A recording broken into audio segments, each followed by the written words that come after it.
ദിവ്യ തേജസ്സീനായി വിളിക്കപ്പെട്ടോരേ, ദൈവഗീതം എന്തെന്നിപ്പോൾ തിരിച്ചറിയുക. ദിവ്യ തേജസ്സീനായി വിളിക്കപ്പെട്ടോരേ, ദൈവഗീതം എന്തെന്നിപ്പോൾ തിരിച്ചറിയുക. നീതിമാൻ പ്രയാസമോടു രക്ഷ നേടുകിൽ, അധർമ്മികൾക്കും പാപികൾക്കും ഗതിയെന്തായിടും. നീതിമാൻ പ്രയാസമോടു രക്ഷ നേടുകിൽ, അധർമ്മികൾക്കും പാപികൾക്കും ഗതിയെന്തായിടും. ഇത്ര വലിയ രക്ഷയെ അഗണ്യമാക്കിയ ദൈവന്യായ വിധിയിൽ നിന്ന് തെറ്റിയൊഴിയുമോ? ഇത്ര വലിയ രക്ഷയെ അഗണ്യമാക്കിയ ദൈവന്യായ വിധിയിൽ നിന്ന് തെറ്റിയൊഴിയുമോ? ദിവ്യ തേജസ്സീനായി വിളിക്കപ്പെട്ടോരേ, ദൈവഗീതം എന്തെന്നിപ്പോൾ തിരിച്ചറിയുക. ദിവ്യ തേജസ്സീനായി വിളിക്കപ്പെട്ടോരേ, ദൈവഗീതം എന്തെന്നിപ്പോൾ തിരിച്ചറിയുക. കർത്താവായ യേശു ക്രിസ്തുവിൻ്റെ നിസ്തുല്യ നാമത്തിൽ എല്ലാ പ്രിയ ശ്രോതാക്കൾക്കും ക്രിസ്തീയ വന്ദനം അറിയിക്കുകയാണ്. ഇന്നത്തെ നമ്മുടെ ചിന്തയ്ക്കായിട്ട് ന്യായവിധിയുടെ ഒരു വിഷയമാണ് ഞാൻ ഓർക്കാൻ ആഗ്രഹിക്കുന്നത്.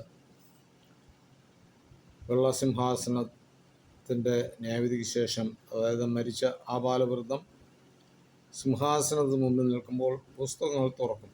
അതിൽ ജീവൻ്റെ പുസ്തകം എന്നൊരു മറ്റൊരു പുസ്തകം തുറക്കും. പുസ്തകങ്ങൾ എഴുതിയിരിക്കുന്ന തക്കവണ്ണം മരിച്ചവർക്ക് അവരുടെ പ്രവൃത്തികൾക്കൊത്ത ന്യായവിധി ഉണ്ടാകും. സമുദ്രം തന്നിലുള്ള മരിച്ചവരെ ഏൽപ്പിച്ചു കൊടുക്കും. ഓരോരുത്തന് അവനവൻ്റെ പ്രവൃത്തിക്ക് തക്കതായ ന്യായവിധി ഉണ്ടാകും. ഇതാണ് വിഷയം, ന്യായവിധി. മരണത്തെയും പാതാളത്തെയും തീപ്പൊയ്കയെ തള്ളിയിടുന്നതോടൊപ്പം ജീവപുസ്തകത്തിൽ പേരെഴുതി കാണാത്ത ഏവരെയും തീപ്പൊയ്കയെ തള്ളിയിടും. ഭൂമിയിൽ ദൈവത്തെ നിഷേധിച്ചവരും ദൈവജനങ്ങളെ പീഡിപ്പിച്ചവരും, അത് ഹിറ്റ്ലറായാലും മുസോളിനി ആയാലും നീറോ ആയാലും കൈസറായാലും സീസറായാലും അവരൊക്കെയും ഈ ന്യായവിധിക്ക് മുമ്പ് വന്നേ പറ്റത്തുള്ളൂ. വർഗീയവാദികൾ, തീവ്രവാദികൾ, അങ്ങനെ പലവിധമായുള്ള സംഘടനകൾ ഒക്കെയും ദൈവത്തെയും ദൈവജനത്തിനെയും എതിരായിട്ട് പ്രവർത്തിച്ചിട്ടുള്ള സകലരും എല്ലാ മുഴങ്കാലും യേശുവിന് മുൻപാകെ മടങ്ങി യേശു ദൈവത്തിനെന്ന് പറയുന്നൊരു ദിവസമുണ്ട് എന്ന് നാം അറിയാതിരിക്കരുത്. ദൈവജനങ്ങളെ ന്യായവിധിയിൽ നിന്ന് ഒഴിവാക്കിയിട്ടില്ല. ഓരോരുത്തർ ശരീരത്തിലിരിക്കുമ്പോൾ ചെയ്തത് നല്ലതായാലും തീയതായാലും അതിനനുസരിച്ച് പ്രാപിക്കേണ്ടത് ക്രിസ്തുവിൻ്റെ ന്യായാസനത്തിന് മുൻപാകെ വെളിപ്പെടേണ്ടവരുമാണ്. അവിടെയുള്ള ന്യായവിധി വ്യത്യസ്തമാണ്. അതായത് അവരവരുടെ പ്രവൃത്തികൾക്കനുസരിച്ച് പ്രതിഫലങ്ങൾ നൽകുന്നതാണ്.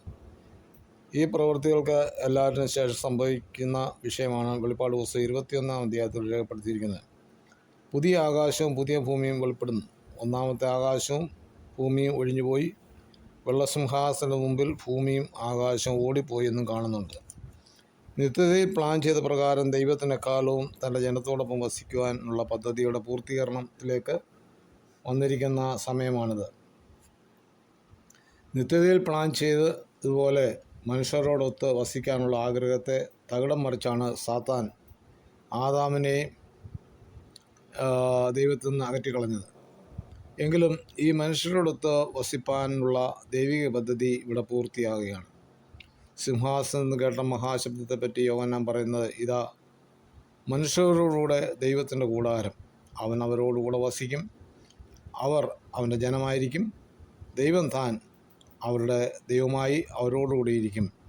അവൻ അവരുടെ കണ്ണിൽ നിന്ന് കണ്ണീരൊക്കെയും തുടച്ചു കളയും. പ്രിയ ദൈവമക്കളെ, നമുക്കുള്ള പ്രത്യാശ അതാണ്. നമ്മുടെ അരുമനാഥനായ കർത്താവ്, അല്ലെങ്കിൽ നമ്മുടെ ദൈവം, നമ്മുടെ ഈ കാലങ്ങളിൽ നടക്കുന്ന നമ്മുടെ കഷ്ടങ്ങൾ, സങ്കടങ്ങൾ, ബുദ്ധിമുട്ടുകൾ, നിന്ദകൾ, പരിഹാസങ്ങൾ, ഉപദ്രവങ്ങളൊക്കെയും അതൊന്ന് നീക്കമായിട്ട് മാറ്റി തന്നിട്ട് നമ്മുടെ കണ്ണിൽ നിന്നൊക്കെയും കണ്ണുനീര് തുടച്ചു കളഞ്ഞ് തൻ്റെ മാറോട് ചേർത്ത് അണച്ച് നമുക്കൊരു സുരക്ഷിതത്വം നമ്മളെ സംരക്ഷിക്കുന്ന ആ നല്ല സുദിനത്തെ ഓർത്ത് നമുക്ക് ദൈവത്തെ സ്തുതിക്കാം. അതിനുള്ള കാലമേ അധികം വിദൂരമല്ല. കാലം അത് സമീപിച്ചിരിക്കുന്നു. കർത്താവിൻ്റെ സമയം മുതൽ യോഹന്നാൻ സ്നാപകൻ്റെ സമയം മുതൽ വിളിച്ചു പറയുന്ന കാര്യമാണ്, കാലം സമീപിച്ചിരിക്കുക. എല്ലാവരും മാനസാന്തരപ്പെടണം. സ്വർഗരാജ്യം സമീപിച്ചിരിക്കുന്ന ആ ദിനങ്ങളാണത്. ആകയാൽ പ്രിയ ദൈവജനമേ, നമുക്ക് ഒരുക്കത്തോട് നമ്മുടെ ജീവിതത്തെ വിശുദ്ധിയിൽ കാത്തു മുന്നോട്ട് പോകാൻ തുടങ്ങണം. സർവശക്തനായ കർത്താവ് നമുക്ക് സഹായിക്കട്ടെ. നമ്മളെ പരിഹസിക്കുകയും നമ്മെ നിന്ദിക്കുകയും നമ്മളെ ഉപദ്രവിക്കുകയും ചെയ്ത സകല ജനത്തിനും ഒന്നുപോലും ശേഷിക്കാതെ എല്ലാവരെയും ന്യായം വിധിച്ച് ശിക്ഷിക്കുന്ന ഒരു ദിവസമുണ്ട് എന്ന് നാം അറിയാതെ ഇരിക്കരുത്. ആകയാൽ തൻ്റെ ജനത്തിൻ്റെ കണ്ണുനീരൊക്കെയും തുടച്ചു മാറ്റി അവനോട് ചേർന്ന് ഇരിപ്പാൻ തുടങ്ങണം. പിതാവിനോടൊപ്പം ഇരുത്തുവാൻ തുടങ്ങണം. കർത്താവ് നമ്മളെക്കുറിച്ച് ആഗ്രഹിക്കുന്നു. അതിൽ ഭംഗം വരുവാൻ സാത്താൻ അനേകവിധമായ തന്ത്രങ്ങൾ പ്രയോഗിച്ചുകൊണ്ടിരിക്കുകയാണ്. അതിൽ നമുക്ക് ഒടുങ്ങി പോകാതിരിപ്പാൻ തുടങ്ങണം. നമുക്ക് ദൈവകരങ്ങളിൽ ഏൽപ്പിക്കാം. അതുകൊണ്ടാണ് അപ്പോസ്തലനായ പൗലോസ് പറഞ്ഞ സാത്താൻ്റെ തന്ത്രങ്ങളെ നിങ്ങൾ തിരിച്ചറിയാത്തവരല്ലോ. അത് തിരിച്ചറിഞ്ഞ് മുന്നോട്ട് പോകാൻ തുടങ്ങണം. സർവശക്തനായ കർത്താവ് നമ്മുടെ എവിടെയും ജീവിതത്തെ സഹായിക്കട്ടെ. അതിനുവേണ്ടി ഏൽപ്പിച്ചിട്ടുള്ള ഒരു ന്യായവിധി ഉണ്ട് എന്നുള്ള ആ തിരിച്ചറിവോട് ഓരോ ദിവസവും ദൈവത്തെ ഭയന്ന് മുന്നോട്ട് പോകാൻ തുടങ്ങണം. സർവശക്തനായ കർത്താവ് നമ്മുടെ ജീവിതത്തെ സഹായിക്ക് ഏൽപ്പിച്ചു കൊടുക്കാം. ദൈവം ഈ ചെറിയ ചിന്തയാൽ നമ്മളെ അനുഗ്രഹിക്കുന്നു. തിരുവചന ഭാഗങ്ങൾ തുടർന്ന് ലഭിക്കുവാൻ ഈ വീഡിയോ ലൈക്ക് ചെയ്യുക, ഷെയർ ചെയ്യുക, സബ്സ്ക്രൈബ് ചെയ്ത് സപ്പോർട്ട് ചെയ്യുക.